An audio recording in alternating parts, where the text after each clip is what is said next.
ہو جائیں گے، میزان لگ جائے گا، جنت اور جہنم والے الگ الگ ہو جائیں گے، جہنم والوں کو ہمیشہ کے لیے عذاب کی طرف روانہ کر دیا جائے گا، اور اہل جنت خرامہ خرامہ یہ اچھل کود کرتے ہوئے خوشی خوشی اللہ رب العالمین کی حمد و ثنا بیان کرتے ہوئے جنت کے دروازے پہ پہنچیں گے۔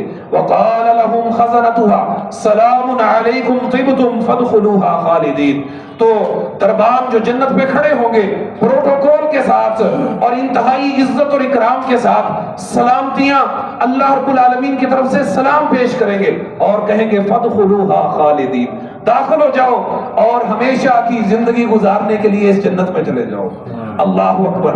اب اہل جنت جنت میں آ چکے ہیں، جنت کی خیرہ کر دینے والی نعمتیں، وہ ایسی نعمتیں لا عین رأت ولا اذن سمعت ولا خطر علی قلب بشر، نہ کسی نے دیکھا تھا، نہ جانا تھا، نہ پہچانا تھا، نہ دل نے اندازہ لگایا تھا، ایسی آنکھوں کو بھا دینے والی اور یوں سمجھے اندازوں سے بڑھ کر خوبصورت جنت۔ لیکن اس کے باوجود انسان اپنے منہ سے جو سب سے پہلا کلمہ نکالے گا، قرآن کہتا ہے یہ سلامتی کے ساتھ جنت میں داخل ہونے والے کیا کہیں گے؟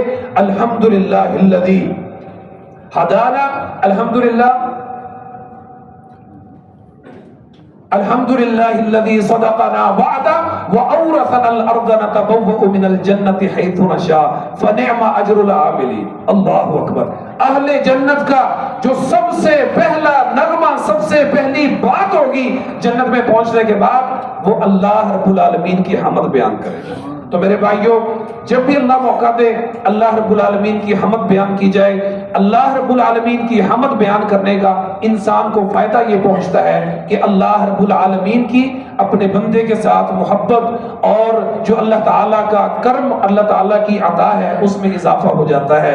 اللہ رب العالمین اپنی رحمت اور فضل سے ہمیں الحمدللہ کا جو ہم نے مضمون سنا اور سمجھا، کما حق کو عمل کی توفیق عطا فرمائے۔